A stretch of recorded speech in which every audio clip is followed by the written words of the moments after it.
I stand in front of the meticulously prepared feast, rendered speechless by the effort I've poured into it. Yet, as I glance around the table, my heart sinks. Why would Mia, my esteemed brother-in-law's wife, be so mercilessly cold towards me? Sophia, a 27-year-old office worker, shares her life with her husband Tom and their 3-year-old son. Tom, her senior by 4 years, and she initially embarked on a relationship rooted in professional dynamics. Their connection blossomed over shared drinks, leading to a romance that culminated in marriage just a year later. Now, nestled in their cozy home, they relish the joy of parenthood and the promise of a growing family. However, amidst this domestic bliss, a thorn emerges: Mia, the wife of Tom's brother Jack. Let me introduce you to Tom and Jack. Tom is Jack's elder brother by 10 years. Their father tragically passed away in an accident during their youth, leaving their mother, who had previously been a homemaker, deeply shaken. Despite her efforts to recover and return to work, she could only manage part-time hours, having previously dedicated herself to running the household. In response to the family's financial strain, Jack, then a college student, made the selfless decision to leave his studies and seek employment to support them. He declared, "I want Tom to have a proper college education," and tirelessly toiled without complaint. Thanks to Jack's sacrifices and some scholarships, Tom was able to attend college and secure a position at his current company. Jack beamed with pride when Tom and Sophia, his future wife, announced their engagement. At every opportunity, Tom expressed his profound gratitude to Jack, even shedding tears of appreciation at their wedding, declaring, "Without you, I wouldn't be standing here today." Emotions ran high as the room was moved by his heartfelt words.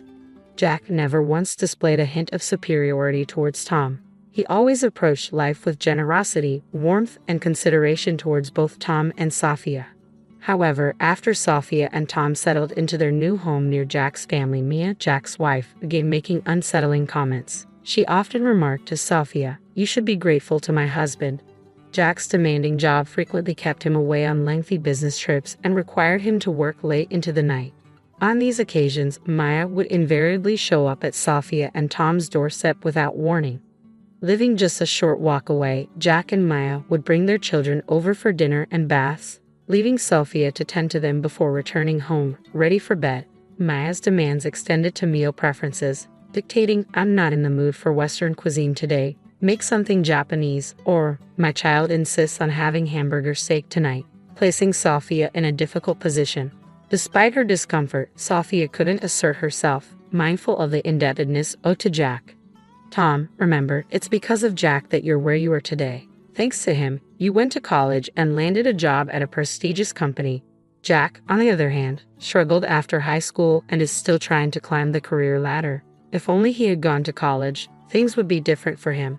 "That's why we're in a new house while they're in an older one. You owe him for all he's done for us," Maya would often remind Tom, leaving him speechless and unable to refute her claims. Though he occasionally voiced concerns about her delegating too much household work to Sophia, given that Sophia works full-time while Maya is a homemaker, he hesitated to address the debt he owed to Jack. "Sorry, but it's because of my brother that I'm here today. Could you please try to work things out with Mia?" Tom pleaded with me. Reluctantly, I agreed to his request. However, our conciliatory approach only seemed to embolden Mia, leading to a surge in her demands. Her vexing behavior fell into two main categories. Firstly, she would frequently drop by our house to dine or bathe her children, and secondly, she often exploited my hospitality to enhance her image in front of our relatives. "On the occasion of our relatives visiting, I'd like to prepare dinner for them and host them," she declared. Initially, I assumed I would also get the chance to socialize with my own family. Yet after I finished cooking, she promptly ushered me out, insisting, "Our relatives will be arriving soon, so it's best if you leave." Later, I overheard Mia and our relatives praising her culinary skills, crediting her with all the cooking. This scenario repeated itself each time Maya invited relatives over. I would cook, be sent home, foot the bill for ingredients, and Maya would take all the credit without even lifting a finger to help. Moreover, I was always tasked with arranging mid-year gifts and thank you presents for Jack's bosses and relatives who had supported him. These gifts were invariably sent under Maya's name, with her dictating instructions to me on what to do. At every family gathering, Jack's superiors and relatives would commend Mia for being such a devoted and accomplished wife, often telling me, You should learn from her, Sophia." I lost count of how many times I heard that refrain. I swallowed my frustration and calmly said, "Tom and I are the ones preparing these gifts. We're willing to do it, but you need to cover the costs. We have our own obligations to send mid-year and year-end gifts, and it's becoming too expensive for us." Maya dismissed my concerns. "That's nothing compared to what Jack sacrificed. He paid for your tuition and living expenses, Tom. Are you seriously complaining about the cost of a few gifts?" she retorted. Turning to me, she accused, "You know Jack gets praised because of the effort I put into these things. That's part of repaying Jack's kindness, isn't it? A wife who doesn't help her husband repay such a debt is the worst. Plus, it's I keep track of the timing for these gifts. You won't forget them either." Mia often exploited Jack's favor towards Tom to impose her demands on us. We were responsible for all seasonal letters, New Year's cards, and mid-year and year-end gifts. Whenever anything went wrong, she would say, "Tom owes his success to Jack," as if it were a cliché. She would also say things like, "You should consult us if you want to take on such tasks," without offering any guidance. I felt humiliated as I tallied up the expenses for each month and every event. Then came the breaking point. Maya requested that I prepare a meal for about 20 of our relatives for a summer gathering at her house. Typically, our relatives gather at the home of a more senior family member during summer and New Year's events. However, Maya insisted, "Please come to our house." Her relatives were delighted, believing her to be a great cook and a considerate hostess, but she expected me to handle all the preparations. Tom had other commitments that day, leaving me to manage everything on my own. When I asked Mia how she planned to pay for the event, she said, "We'd have to cover it ourselves. Preparing food and drinks for 20 people is a significant drain on our family finances." I suggested splitting the bill, but she flatly refused. "Jack has endured so much hardship. He deserves at least this much," she insisted. I then suggested discussing the matter with Tom, but she exploded, "I will not forgive you if you do that. Jack is busy with work right now. Are you repaying kindness with ingratitude?" I was at my wit's end, but the dinner party was fast approaching. As the date neared, I noticed Mia showed no signs of urgency or preparation. With no other option, I began planning the event several days in advance. I also started making some behind-the-scenes arrangements. On the day of the dinner, I began preparations early in the morning, working tirelessly and managing to finish everything just a few hours before the guests were due to arrive, despite my exhaustion. After I finished all the preparations, Maya came to check on me. "Maya, everything is ready. I believe the guests can arrive at any time now," I informed her. Glancing at the dishes on the table, Maya exclaimed, "What are you doing? The main dish should be eel rice." "You never mentioned eel rice," I replied, taken aback. "You should have known that. This is so embarrassing. Our relatives are coming for the summer festival, and they'll think I can't even prepare eel rice. Order it right away." "No, I've already prepared enough food for everyone, and the fish I bought is fresh. I'm not going to prepare a different dish now," I responded firmly. "It has to be eel rice," Maya insisted, refusing to listen to my protests. She demanded we order a special batch for everyone, using our own money. When I asked her to cover the costs, she flatly refused.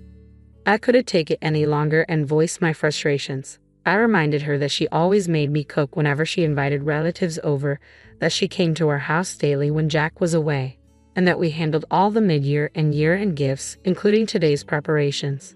Maya countered with the usual talk about Jack's sacrifices. Fed up, I decided to reveal what I knew.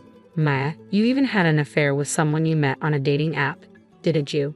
You're a housewife, yet you leave so many responsibilities to me." I got curious and looked into it. "Oh, so you know about that," she responded with a laugh, "but I'm afraid you don't have any proof. Besides, I'm handling that situation just fine. By cooperating with me, you're essentially returning the favor. It's all part of the deal." Maya remained unfazed despite the revelation about her affair.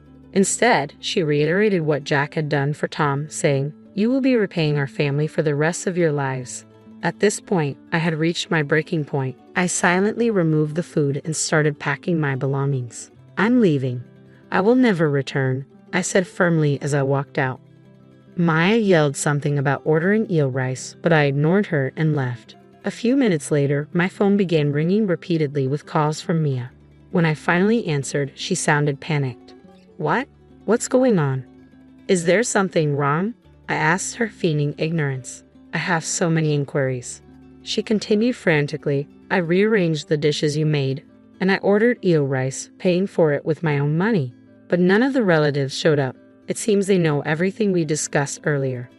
I couldn't stop laughing. I was also astonished that she had tried to salvage the situation by rearranging the food I had prepared. The reality was as follows. I couldn't tolerate Mia's arrogance any longer. Before she could criticize me further, I decided to talk to Jack directly, hoping he would offer some sound advice. I believed that Jack, unlike Mia, wouldn't hold their past support over my head. When I explained the situation to Jack, he seemed skeptical. He had always seen Mia as the perfect wife who made a good impression on her relatives. She presented herself as their ideal partner, preparing hot meals with a smile for Jack when he returned from work. Meals that often came from our kitchen. She arrogantly took large amounts of food from our house and missiled Jack, claiming they frequently invited me to dinner but didn't want to bother him with the details. She never mentioned my involvement in the gifts, always smiling and saying, "It's natural for a wife to handle these details to save her husband's face." Jack was always impressed, thinking, I married a wife who's too good for me. So when Jack heard my side of the story, he was speechless. Being a good man, he didn't accuse me of lying but believed there must be some misunderstanding between Maya and me. So, I pondered on how to present him with evidence. Would you allow me to gather some evidence? I asked Jack respectfully.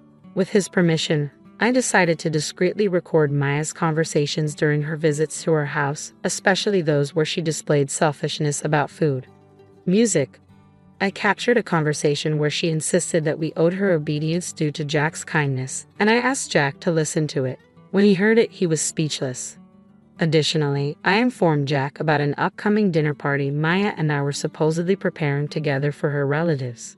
With his consent, I recorded everything from the moment I started preparing the meal to Maya's outbursts about using my money to order eel rice and her admission of the affair. I had arranged a video call with Jack and his relatives in advance, informing my own family about the scheduled time and date. It was during this call that Jack and his relatives finally learned the truth about Mia.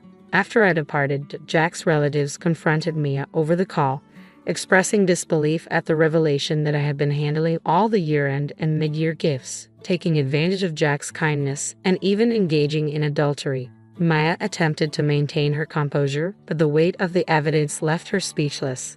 The majority of her relatives denounced her, severing ties with her and leaving Maya stunned. Jack, who had postponed his work to be present for the call, returned home and confronted Mia about the situation. "I am disappointed," he told me later. He revealed to Mia that her actions had caused distress for his beloved younger brother and his wife in his absence, and that her admission of an affair had shattered him. Maya broke down in tears, confessing that she had targeted me out of jealousy over our younger age and our nicer home. She claimed her affair stemmed from loneliness due to Jack's frequent absences and admitted to devising a plan to manipulate us after hearing Tom's heartfelt thank you letter to Jack at our wedding. I was infuriated by Mia's relentless harassment, but I also felt a pang of sympathy for Jack. I hadn't worked tirelessly for Tom's sake to create a sense of indebtedness, but rather out of love for my dear younger brother. My efforts were not fueled by the desire to hold them over his head in the future. I was proud to see Tom thriving in a reputable company, growing into a remarkable individual. As for Maya's disparaging remarks about my salary, I explained to her that it wasn't Tom's fault. It was simply my own lack of ambition.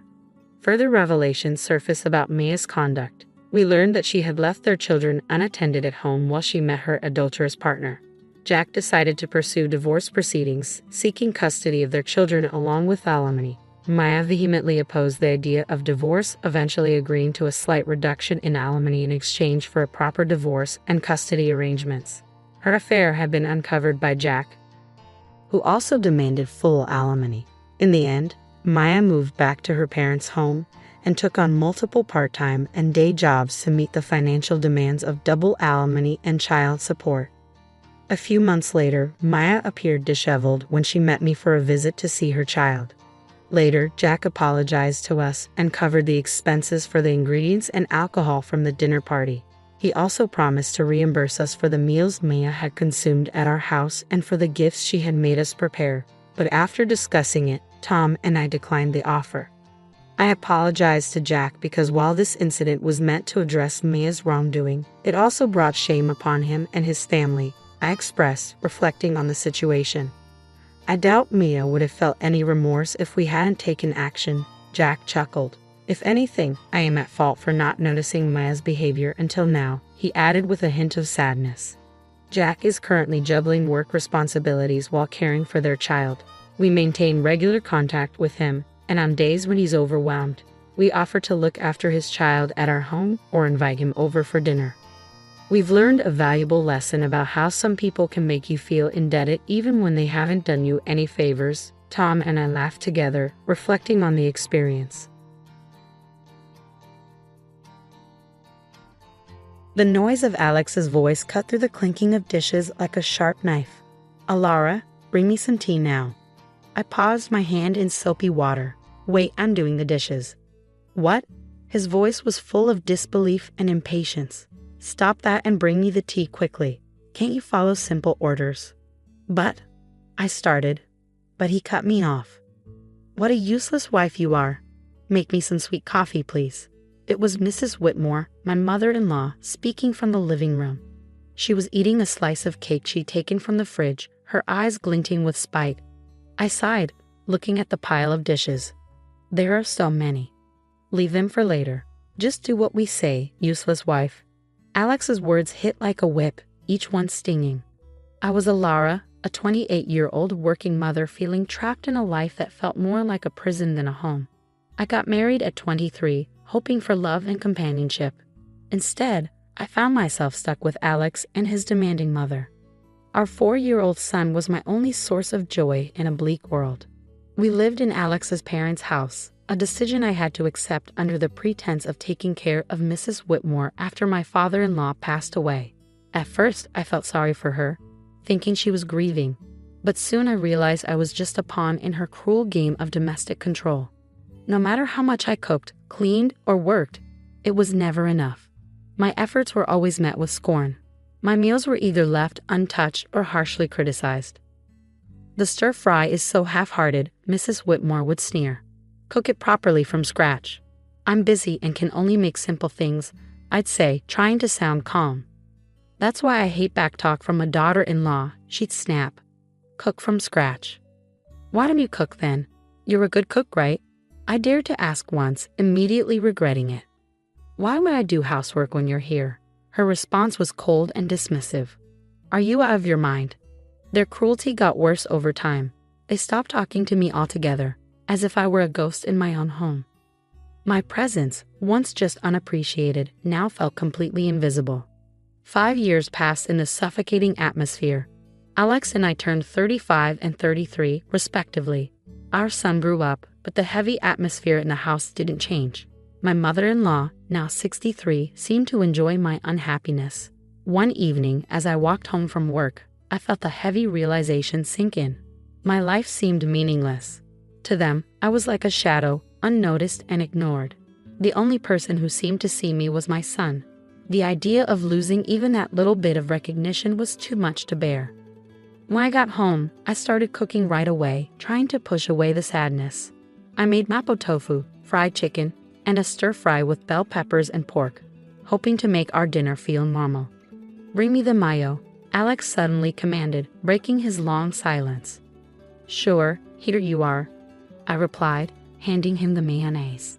His first words to me in ages weren't thankful or conversational, just another command. It was too much, the final straw. I couldn't tolerate it anymore. The evening got worse when Mrs. Whitmore said, "Clean the toilet." What? Right now? I couldn't believe it. Yes, right now, she insisted, her voice full of bitterness. I couldn't hold back my frustration. Don't say such things while we're eating. It's disgusting, just like your heart. She hissed, and our argument quickly escalated, with Alex joining in, demanding. I apologized to his mother, but stood my ground for the first time in years. The conflict reached its peak, and I made a decision. I needed to get out of this toxic situation, for my son's sake as well as my own. I went to my room determined. I downloaded divorce papers, filled them out, and handed them to Alex. He was shocked, but I felt nothing but determination. I'm filing these, I said firmly. As I faced my husband's surprised expression, I realized I had finally stepped out of the shadows. It was time to take control of my life. In the days after I declared my intention to divorce, there were a lot of angry looks and hurtful words, but in the middle of it all, I felt a strange sense of freedom. One evening, as I served dinner, Mrs. Whitmore looked at the meal with disgust. "You call this food? Even a child cooks better." I held back my frustration, focusing on my son's smile. "Eat up, sweetheart. I made your favorite tonight." Alex jumped in, sarcastic. "Oh, now suddenly you're the perfect mother, huh? What a joke." I could feel anger rising, but I stayed calm. "I'm just trying to make a nice dinner for our son." Mrs. Whitmore scoffed. "Don't act like you're better than us. You're just a nuisance in this house." The tension at the table was thick. Alex's insults kept coming. "So, Alara, have you even thought about how you'll manage after the divorce? You can barely handle running a household, let alone your own life." I looked him in the eye. "I've been supporting this family for years. I'm not worried about taking care of myself and our son." His smirk faded slightly, a hint of unease crossing his face. Mrs. Whitmore quickly stepped in. "Don't be ridiculous. You rely on us more than we rely on you." The conversation shifted to money, a topic they usually avoided. "You know, without my paycheck, this household would struggle." I said more to myself than to them. Mrs. Whitmore scoffed. "We'll manage. We don't need your charity." But Alex's silence said it all. He knew the truth. Without my income, they would be in trouble. In the following days, their behavior became more unpredictable. Mrs. Whitmore would switch between trying to persuade me to stay and hurling insults when I resisted. Alex, meanwhile, seemed lost, his confident demeanor fading as the reality of his financial reliance on me sank in. One afternoon, I overheard a conversation between them that sent shivers down my spine. "Leaving her is not an option," Alex whispered angrily. "We rely on her money." Mrs. Whitmore's response was chillingly calculated. "Don't fret, I have a plan. We'll make her life so miserable she won't even think about leaving." Hearing their true intentions shocked me. They didn't care about me or our son. It was all about control and money. That night, lying in bed, a plan began to form. If they wanted a fight, they would get one, but not with arguments. I would hit them where it hurt most, their pride and their wallets. The next morning, I set my plan in motion. I contacted a lawyer, a sharp, no-nonsense woman. "I want a divorce, and I want to ensure they don't get more than they deserve," I told her. She nodded firmly. "We'll make sure of that. You've been the main provider, right? We'll use that." With each passing day, my determination only grew stronger. I started keeping records of everything, the insults, the financial tricks, even the smallest annoyances. It was time to make them face the music. They needed to see the consequences of their actions. As I gathered evidence, I felt a sense of strength. For the first time in years, I felt like I had control over my life. The shadows of disrespect were fading away, and in their place, a new beginning was emerging. As the divorce process started, the tension at home grew worse. But with each passing day, my fear faded, replaced by determination. One evening, Mrs. Whitmore tried a different approach. "Alara dear, why don't we forget all this unpleasantness? You know we're family," she said, but her words were dripping with insincerity. I held her gaze steady. "Family doesn't treat each other the way you've treated me." Alex, who had been silent, scoffed. "Oh, now you're the victim. You're not as innocent as you act." I felt anger rising, but I stayed calm. "I'm not pretending anything, Alex. I'm just not willing to be your punching bag anymore." The conversation shifted to money, as it often did. "You think you can just take our son and go? How will you support him?" Alex challenged. I smiled confidently. "I've been supporting this family for years. I'll manage." Mrs. Whitmore's sneer twisted into her face. "You're nothing without us. You'll come begging to return." But their words didn't affect me anymore. I knew my value and the truth. The next day, I met with my lawyer again. She outlined the plan clearly. "We'll expose their financial dependence on you. It'll be crucial in the custody battle and dividing assets." I nodded, feeling validated. The law was backing me, and I was ready to stand up for myself. At home, the tension reached its peak. Mrs. Whitmore's attempts to undermine me became more desperate. "You think you're clever," she spat one evening, "but you're just abandoning your family." I looked her straight in the eye. "No, I'm finally standing up for myself." Alex joined in, his voice full of anger. "You'll regret this. You can't survive without me." But I wasn't afraid of his threats anymore. As days passed, I prepared for the court battle. I gathered financial documents, recorded their hurtful words, and collected evidence of their neglect. One afternoon, as I sorted through my papers, my son came to me. "Mom, are we going to be okay?" His voice was small and uncertain. I pulled him close, feeling a surge of protectiveness. "Yes, sweetheart, we're going to be just fine. We're leaving this place and starting a new happy life. Just you and me." His arms tightened around me, and in that moment, I knew I was doing the right thing. I was fighting for my son's future, not just for myself. The day of the court hearing approached, bringing a sense of impending freedom. I was ready to confront Alex and Mrs. Whitmore, to put an end to their control and abuse. I was ready to take back my life and give my son the peace and happiness he deserved. It was time for justice, and I was determined to see it through. The day of the court hearing arrived, a day I had been dreading yet eagerly awaiting. Sitting across from Alex and Mrs. Whitmore in the courtroom, I felt a surreal mix of emotions. This was the moment of change. The proceedings began formally. Alex's lawyer painted him as a devoted husband and father, unfairly accused. Mrs. Whitmore portrayed herself as a grieving mother-in-law, mistreated by an ungrateful daughter-in-law. But their act was transparent, their lies obvious. When it was my turn to speak, I spoke clearly, my voice steady. "I have been the only one working to support this family for years. My husband's unemployment and his mother's manipulation have caused constant strain." Alex interrupted, pretending to be hurt. "Alara, how can you say these things?" I turned to him, my gaze firm. "Support isn't just words, Alex. It's about actions, and your actions have been selfish and cruel." The judge listened as I presented my evidence. Financial documents, recordings of their verbal abuse, testimonies from neighbors who had witnessed their behavior. The truth was clear. As the evidence piled up, Alex's facade crumbled. Mrs. Whitmore's calm demeanor cracked, revealing her true nature. The courtroom fell silent, tension thick in the air. Then came the bombshell that sealed their fate. My lawyer presented evidence, photographs and documents proving Alex's infidelity and Mrs. Whitmore's affair with a neighbor, Mr. Harwood. The courtroom buzzed as the images were shown, revealing their deceit for all to see. Alex paled, his eyes wide with shock. Mrs. Whitmore's anger twisted her expression, her hands shaking. "You violated our privacy," she shrieked, her voice piercing. I met her gaze calmly. "No, I exposed the truth, a truth you both tried to hide for too long." The judge called for order, but the damage was done.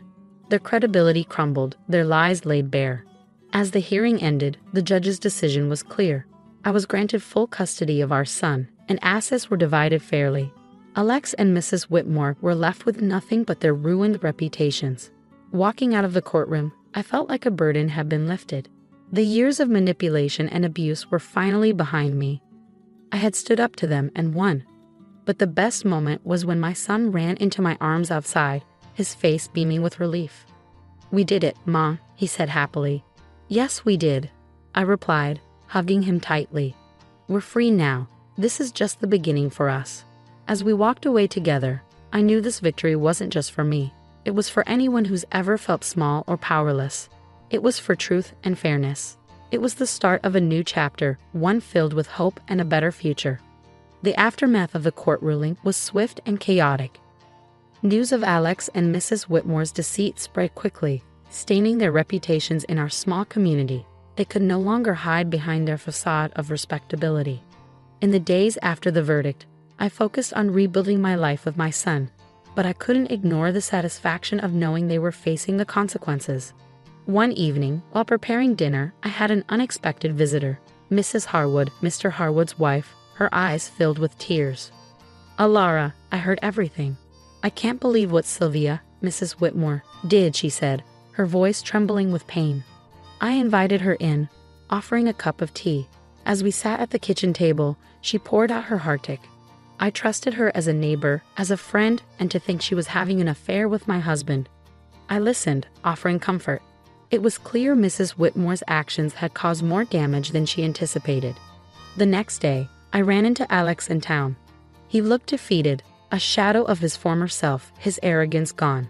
I paused, facing him. "What's left to say, Alex?" He shifted uncomfortably, avoiding my gaze. I'm sorry for everything. I didn't realize how much I relied on you, on your strength. His apology, though belated, marked a shift in power. He had lost everything: his pride, his home, his family. And in that loss, he finally acknowledged his mistakes. But it was Mrs. Whitmore who faced the harshest consequences.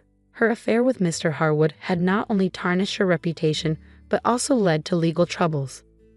Mrs. Harwood had filed for divorce and was suing her for alienation of affection. I heard about Mrs. Whitmore's downfall through whispers and rumors from neighbors, painting a picture of a woman brought down by her own actions. She became an outcast, rejected by those she once called friends. One afternoon, I spotted her at the grocery store, her demeanor defeated as she hurried through the aisles. Our paths crossed, and our eyes met briefly. The resentment and defeat in her gaze were clear. "You did this to me," she muttered as she passed by. I watched her go, feeling a mix of pity and vindication. "No, Sylvia, you did this to yourself," I whispered to myself. The tables had turned, and the consequences of their choices were now unavoidable. Alex and Mrs. Whitmore were facing the consequences of their years of deceit and manipulation. As I saw them struggle, I understood that the greatest revenge was living well, free from their toxicity. Refocusing on my son and our new life, I realized this wasn't just about revenge. It was about freedom, breaking away from abuse and control. Looking ahead, I knew the best was yet to come. "Did you really think you could just move your parents into our home without asking me, Ryan?" I asked, my voice shaking with a mix of anger and disbelief. Ryan, my husband of 6 years, looked up from his laptop with a smirk I had grown to hate. "Oh, Amelia, don't be so dramatic. It's just for a while. Besides, it's not like you have a say in this." His words felt like a slap in the face. The house, a lovely 2-story in a quiet suburb, wasn't just any house. It was the home my grandparents had left me, the place where I wanted to raise our son Lucas, away from the negativity of Ryan's family. "You do remember that this house is in my name, right?"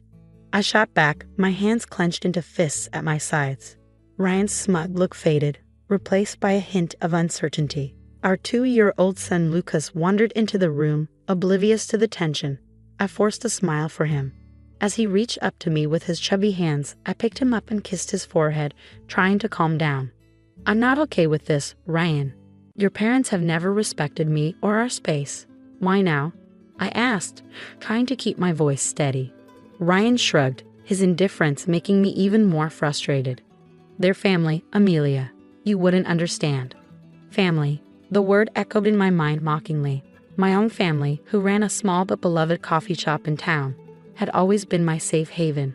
They were nothing like Ryan's controlling, overbearing parents. The doorbell rang, interrupting our standoff. Through the peephole, I saw them, Ryan's parents, suitcases in tow, ready to invade our life. My heart sank. "Fine, Ryan, let them in. But this isn't over," I said angrily, handing Lucas to him before opening the door. "Amelia, darling," cooed Ryan's mother as she swept past me without a second glance. His father followed, a stern man who'd barely acknowledged me since our wedding day. As they made themselves comfortable in my living room, I felt a familiar sense of intrusion. This was just the beginning, I realized. But as I watched them, something inside me changed. I was done being the compliant daughter-in-law, bending to their whims. I retreated to the kitchen, my mind racing.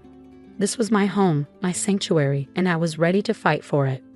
The following days became a blur of unwanted changes. Ryan's mother, Elaine, had a knack for making herself overly present, which felt suffocating. She rearranged my kitchen, criticized my parenting, and acted as if our home belonged to her. "Lucas shouldn't be eating that, Amelia. It's not healthy," Elaine scolded one morning as I prepared Lucas's breakfast. I held back a sharp reply, feeling her judgment like a slap. "He's fine, Elaine. It's just cereal." She sighed, shaking her head. "In our house, we believe in a proper diet. You really should learn." Her remarks felt like tiny jabs, wearing down my patience. Ryan, as usual, was no help, lost in his work and unaware of the growing tension. One evening, as I was putting Lucas to bed, Elaine barged into his room. "He's still not sleeping through the night. You must be doing something wrong." Her words felt like a slap, making me doubt my abilities as a mother. I'm doing my best, I snapped back, unable to hide my frustration. Elaine's eyes narrowed. Clearly, your best isn't good enough. Maybe if you had a real job and some structure in your life. Anger surged through me. This is my house, Elaine. You're a guest here, remember that. Her laugh was cold. Oh dear, Ryan never mentioned how delusional you are. This is his house too, and as his mother, I have every right to be here. The next day, I reached my limit. I found Elaine in Lucas's room, going through his drawers. What do you think you're doing? I demanded, my voice shaking with anger. I'm just organizing. This room is a mess, she replied, not even bothering to look at me. That's it. I want you out of my house now, I exclaimed, feeling a mix of fury and desperation. Elaine turned to face me, her expression one of mock surprise. Your house? Oh, sweetie, you're just the wife. This is Ryan's house too, and he wants us here. I stormed out of the room, my mind swirling with thoughts, Ryan's betrayal, Elaine's intrusion, and how they ignored my feelings. It was too much. I was tired of being pushed around, tired of my home being invaded by people who didn't respect me. That night, as I lay in bed, a plan started forming in my mind. I was going to take back control of my life, my home, and my son's future. Ryan and his parents had crossed a line, and it was time for them to realize I wouldn't be their doormat anymore. The fight was just beginning, and I was ready. A few days later, Ryan dropped a bombshell during an already tense dinner. My parents need to stay with us longer. Their house is undergoing renovations, he said casually, as if it were no big deal. I felt my anger rise. Longer? Ryan, we never talked about them staying here in the first place. He shrugged, avoiding my eyes. It's just for a few more weeks. What's the problem? The problem? Your mother treats me like I don't belong in my own home. I snapped, frustration boiling over. Elaine, overhearing us, chimed in with her usual condescending tone. Amelia, you're overreacting. We're family. You should be more understanding. That night, sleep escaped me. Their words kept replaying in my mind, fueling a growing determination.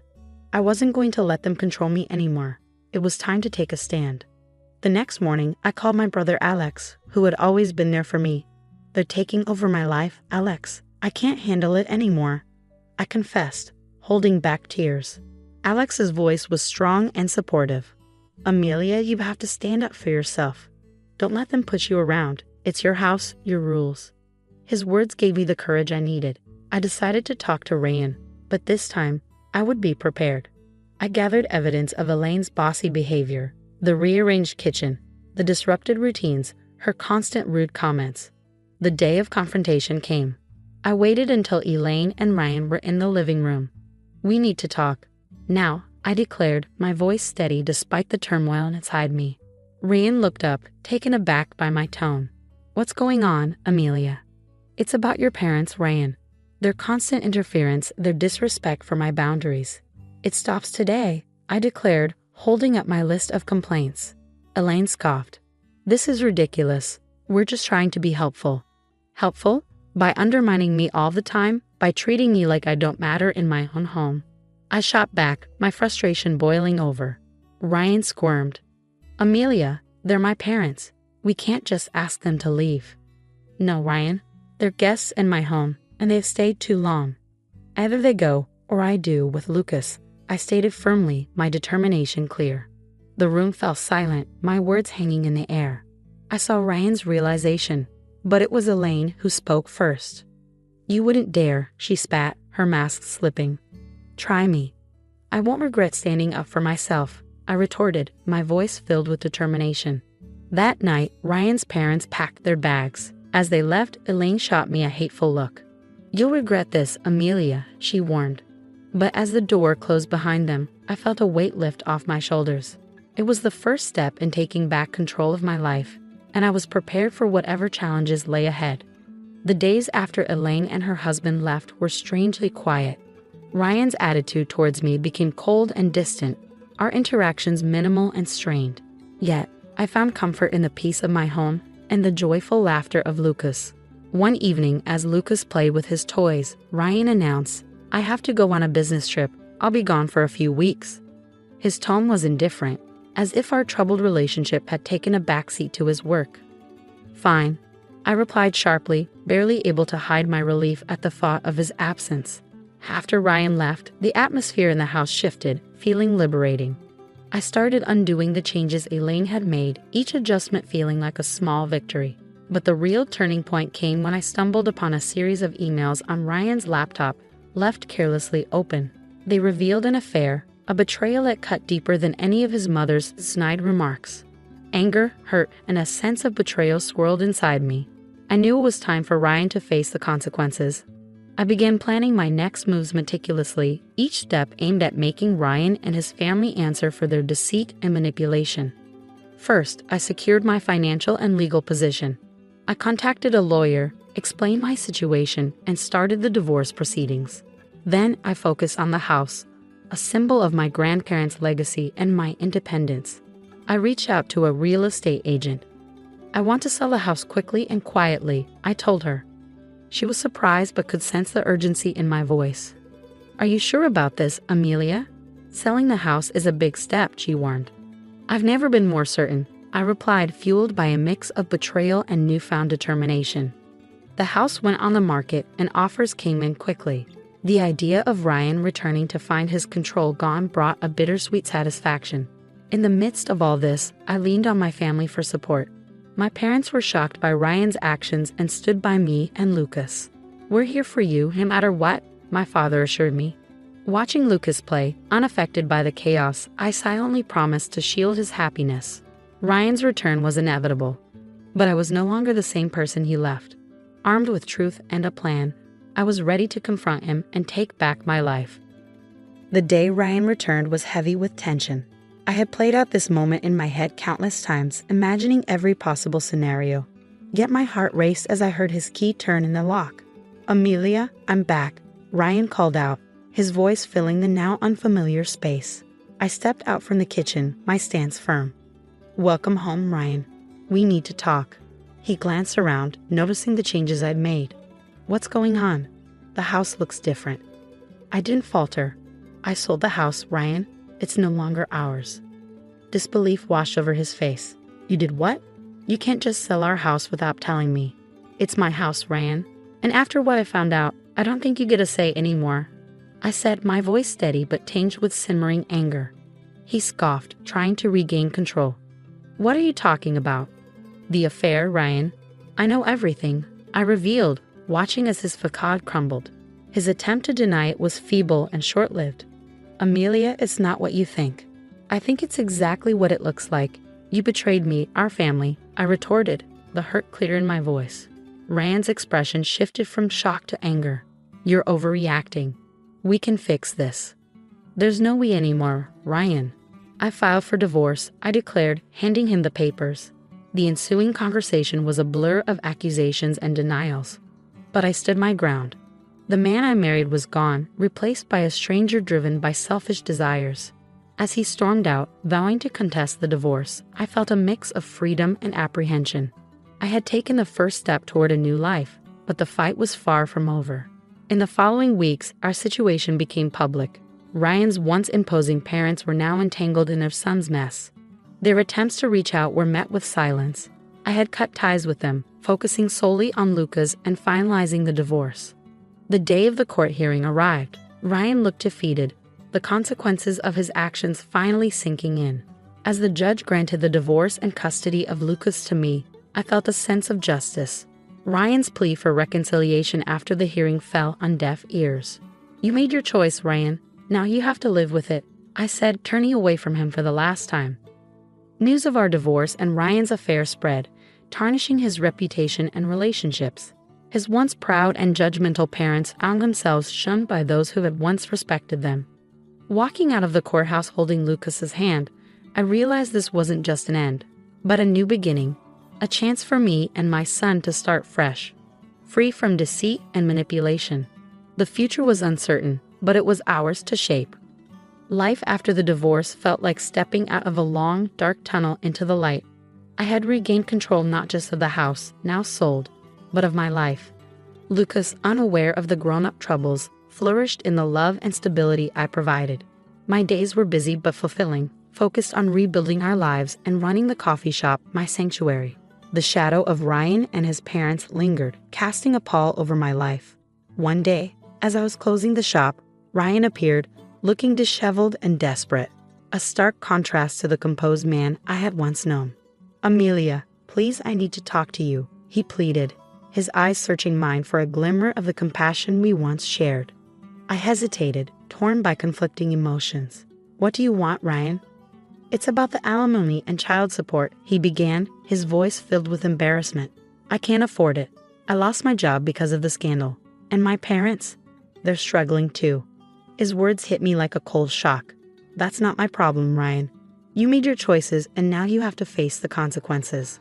"But Amelia, I have nothing left. Please, for old time's sake," he begged, his voice breaking with despair. I felt a pang of pity, but it was quickly overtaken by the memory of his betrayal. Old time's sake. Those times are gone, Ryan. You should have thought about the consequences before you cheated and lied. I turned to leave, but his next words stopped me in my tracks. "I'm sorry, Amelia. Truly, I am. I was a fool and I ruined everything. Please help me." For a moment, I glimpsed the man I once loved, vulnerable and regretful. But the pain he had caused was too deep, the betrayal too raw. "I'm sorry, Ryan, but I can't help you. You need to figure this out on your own," I said firmly, closing the chapter of our shared past for good. As I walked away, leaving Ryan standing alone, I felt a sense of closure. The journey had been painful, filled with betrayal and heartache, but it had led me to a place of strength and independence. Life moved on. Lucas grew, his laughter and curiosity bringing joy to our home. The coffee shop thrived, becoming a place of warmth and community. And as for me, I found contentment in simple pleasures. The aroma of fresh coffee, the sound of Lucas's giggles, and the support of loved ones. Ryan and his parents became distant memories, their legacy a reminder of the consequences of betrayal. My journey taught me resilience and the importance of standing up for oneself. As I locked the shop that evening, I looked up at the sky, its hues signaling the end of another day. I smiled, holding Lucas's hand tightly. Our future was uncertain, but it was bright. We were moving forward, step by step, into a new chapter of our lives. The new year was supposed to be a fresh start, but this time it brought a big surprise. The doorbell rang, breaking the quiet of my cozy home. I thought it might be a neighbor or a delivery person, so I opened the door casually, but I felt like my heart sank when I saw who was there. My sister Claire, who I hadn't wanted to see, and my ex-husband Ethan. Claire had her usual smug smile, looking almost proud next to Ethan. Seeing Ethan was like reopening an old wound. He looked arrogant and pretended to feel sorry. It had been 3 years since I'd seen them, and here they were, acting like nothing had happened. "Why are you here?" I asked, my voice trembling with shock. Claire laughed annoyingly. "Oh, look at that, Ethan. She's speechless." "What's wrong, Anna?" "Not happy to see your dear sister and loving ex-husband." Ethan leaned against the doorframe, glancing around the room. "Yeah, Anna, we just thought we'd drop by, see how things are without us." I clenched my fists, trying hard not to slam the door on them. "This isn't your place anymore, Ethan. And you, Claire, shouldn't be here either." But they just smirked, unfazed by my attempt to stand up to them. Then Ethan said something that felt like a punch in the gut. "You know, Anna, I regret ever being with you. What a waste of my best years." Claire joined in, pretending to sympathize. Poor Anna, always falling short, even in marriage. Their mean words hurt, but before I could respond, another voice interrupted us. "Who's there, Anna?" It was my dad, George, who I wasn't expecting until later. Claire and Ethan looked surprised to see him, and their smirks disappeared as they shifted uncomfortably. "Dad, you're home early," I said, feeling relieved. George looked at the scene with narrowed eyes. "CLA, Ethan, what are you doing here?" Their confidence vanished under George's stern gaze. There was a tense silence. Claire finally spoke up. We just wanted to wish Anna a happy new year." George was skeptical. "Really? After all this time, you suddenly remember family on New Year's?" His tone was cold, hinting at hidden anger and disappointment. Ethan tried to regain control. "We also have some news, but maybe now's not the time." I knew their visit wasn't just about New Year's greetings. Their sudden arrival, smirks, and insults were all too familiar. A cycle of lies and manipulation. But I wasn't the same person they left behind. As they left awkwardly, promising to come back another time, I closed the door, feeling both relieved and anxious. Their return meant trouble, and this time, I had to be ready. After Claire and Ethan left, the house felt eerily quiet. My dad, George, sat opposite me, his face creased with worry. "Anna, what was that about? Why are they back?" I sighed, feeling the weight of old memories. "I'm not sure, Dad, but with Claire and Ethan, there's always a motive." George nodded grimly. "I remember how it all ended, how they hurt you. You owe them nothing, Anna." His support was comforting, but there was a part of the story he didn't fully grasp. The depth of Claire's manipulation. It dated back to our childhood, a time that should have been carefree but was overshadowed by Claire's selfishness. "Dad, remember my 10th birthday? Grandma's porcelain doll?" I asked, my voice tinged with sadness. George's face softened. "Of course, you cherished that doll." I nodded, the memory vivid. "Claire broke it on purpose, then blamed me. She cried to Mom, saying it was an accident caused by me." George looked surprised. "I never knew that. Your mother always thought it was an accident." "That was just the start," I said, feeling the pain of old memories. "Claire always acted innocent, and I got blamed. She knew how to trick everyone around her."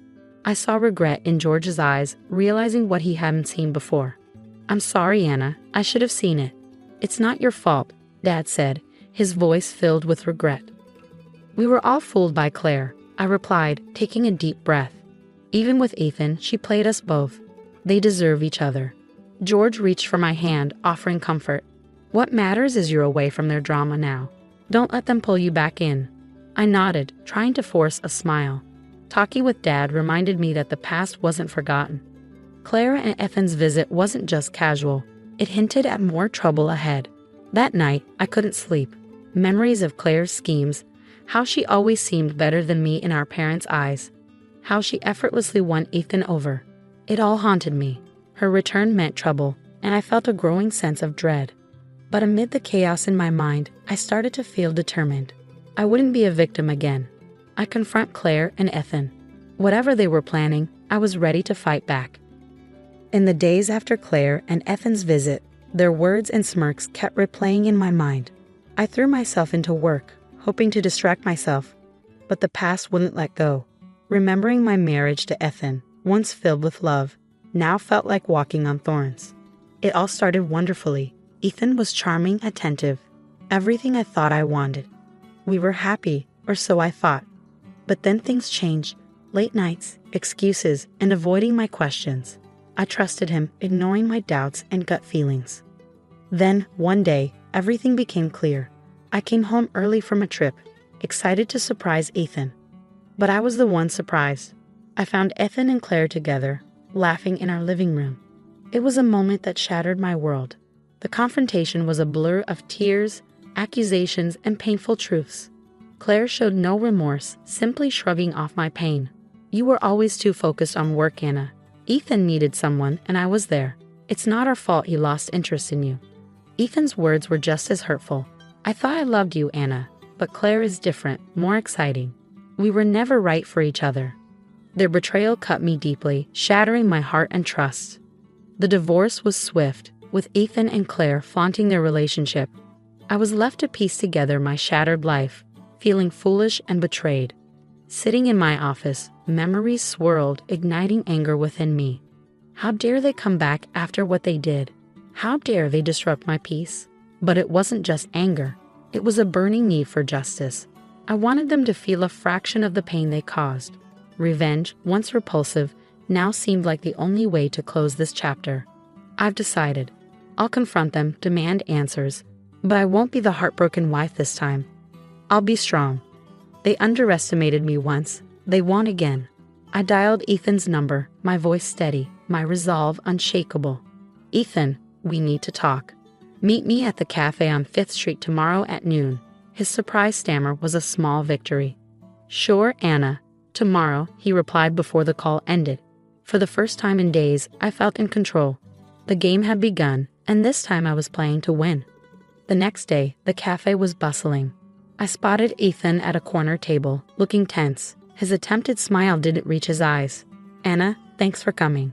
"I wasn't sure you want to see me," he said, sounding unsure. I don't. I replied sharply, sitting across from him. But I need answers. Why are you and Claire back in my life? Ethan squirmed. Things haven't been great for us after we left. We've had some tough times. I felt a bitter satisfaction seeing him uneasy. Tough times? You expect sympathy from me? No, of course not, he stammered. It's just that Claire is pregnant. We thought it's time to mend fences, for the sake of family. His words hit me hard. Claire pregnant? I felt a twinge of hurt, but skepticism took over. And you expect me to? What? Forgive you just like that? I asked, my voice filled with disbelief. It's not just that, Anna, Ethan said, avoiding my gaze. There's the matter of your father's estate. So that was it, the real reason behind their sudden return. It wasn't remorse or reconciliation. It was greed. You have some nerve, Ethan. You cheat, you leave, and now you come back for money. I felt my anger boiling over, my voice rising in the crowded cafe. People can change, Anna. We've been through a lot. We just want a chance to start over, to be a family, he pleaded. A family built on lies and deceit. I shot back, my heart pounding with anger. Just then, my phone buzzed. It was a message from Claire. We need to talk. Alone. My place. Tonight. I glanced at Ethan, my mind made up. Tell Claire I'll see her tonight. But understand, Ethan, this isn't a family reunion. This is me settling the score. Ethan looked taken aback as I stood to leave. I felt a strange sense of power. I'd been their victim for too long. But now, things were changing. I walked out, leaving Ethan behind, my mind racing. Tonight's meeting with Claire wouldn't just be a talk. It would be the start of my revenge, a chance to reclaim my dignity and make them regret crossing me. Leaving Ethan behind at the cafe left me with a whirlwind of emotions, anger, betrayal, and a newfound determination. Driving home, my mind buzzed with plans for confronting Claire later. I needed to brace myself against her manipulative ways. As evening approached, I stood in front of my mirror, mentally preparing. I saw a different woman from the one who once fell for Ethan or got overshadowed by Claire. Tonight, I was ready to face my past head-on. Claire's house was a sharp contrast to mine. Flashy, extravagant, a symbol of her and Ethan's shallow values. I knocked on the door, my heart racing but my resolve strong. When Claire opened it, she looked as poised and arrogant as ever. Anna, come in. I'm glad you could make it. Her tone dripped with condescension, as if inviting me in was some kind of favor. Stepping inside, I took in the extravagant decor. So Claire, why am I here? What do you want from me? I asked, cutting to the chase. Claire led me to the living room, her movements graceful yet calculated. I wanted to talk to you, sister to sister. It's been too long, and with the baby coming, I thought it's time we bury the hatchet. I almost laughed at her audacity. Bury the hatchet? After you stole my husband and now come back for my father's inheritance. Claire's expression hardened briefly before she composed herself. Anna, let's be practical. Ethan and I need financial stability for our child. Your father's estate can help with that. Her greed was clear. You expect me to just hand over what's rightfully mine after everything you've done. It's not just about the money, Anna, Claire said, falsely sincere. It's about family. We're still sisters, after all. I stared at her in disbelief. You lost the right to call me sister when you betrayed me. There was a heavy silence between us, tension thick in the air. Then, Claire's mask slipped, revealing her true nature. Fine. If you're going to be selfish, let's talk legalities. Dad's will favors the first grandchild. My baby will secure the inheritance for Ethan and me. Her words hit me hard. This was her plan, to use her pregnancy to manipulate our father's will in her favor. You're unbelievable, Claire. You think you can manipulate everyone to get what you want? Not this time. I won't let you, I said firmly. Claire smirked, her eyes cold and calculating. We'll see, Anna. We'll see how long you can keep up this act, she sneered. I turned to leave, my mind spinning. Driving away, a plan began to form. Claire and Ethan were playing a dangerous game, but now I knew the rules. It was time for them to realize I wasn't just a pawn in their twisted game. The days after my confrontation with Claire were filled with intense preparation for the looming legal battle over my father's estate. I sought out legal advice, determined to safeguard what was rightfully mine and my father's legacy from Claire and Ethan's greed. As I delved into the legal details, shocking news reached me. Ethan's business, once touted with confidence, had collapsed. They were drowning in debt, unable to sustain their lavish lifestyle. This revelation shed light on their sudden return and their desperation for the inheritance. Meeting with my lawyer, Miss Harper, we discussed our strategy. They're financially and legally trapped, she noted, examining the documents. Your sister's claim about the will doesn't hold up legally. We can challenge it. Miss Harper's confidence was reassuring, but I knew Claire and Ethan wouldn't give up easily. They were like cornered animals, unpredictable and dangerous. My resolve was tested sooner than I anticipated. One evening, returning home from work, I found Claire waiting on my doorstep, her expression a mix of defiance and desperation. Anna, we need to talk, she said, her voice shaky. I have nothing to say to you, Claire. This matter is with the lawyers now, I replied, trying to pass by her. She stepped forward, blocking my path. Please, Anna. I'm not pregnant. It was a lie, a plan Ethan and I made to influence Dad's will. Her confession, though shocking, didn't surprise me.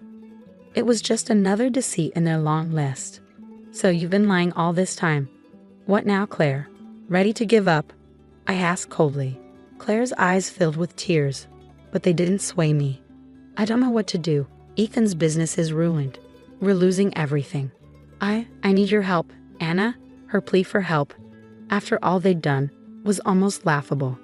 You want my help after everything you've done? You're delusional, I said, pulling away from her. The sister I knew died when you betrayed me. You made your choice, Claire. Live with it. Leaving Claire alone, I entered my house, closing the door on her and our past. It felt liberating. I was free from our toxic relationship. That night, in the quiet of my living room, I realized this was more than an inheritance battle. It was about my liberation, closing the chapter on Claire and Ethan's treachery and moving on. The following weeks were a whirlwind of legal battles. Claire and Ethan's desperation grew as their financial troubles mounted. Despite it all, I remained strong, with Miss Harper's help and my newfound resolve. The day of the court hearing arrived, the atmosphere tense and charged. The courtroom was cold, contrasting sharply with the simmering emotions within.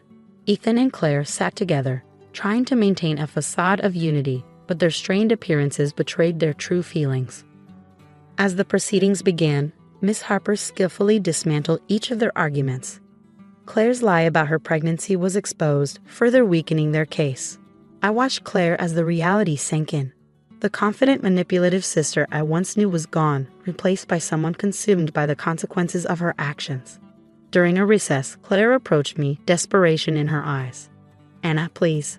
I know I don't deserve your mercy, but we're ruined. We have nothing. Her words, once persuasive, now had no effect on me. You brought this upon yourselves, Claire. You chose greed and deceit, and now you must face the consequences. The final judgment was a clear win for me. The judge ruled in my favor, ensuring that the inheritance rightfully stayed with me. Claire and Ethan left the courtroom defeated, their schemes crumbling. But as I walked out, a sense of closure washed over me. This wasn't just a legal win. It was a personal victory over my past demons. Claire and Ethan's downfall was the justice they deserved. But for me, it marked a new beginning, free from the pain they caused.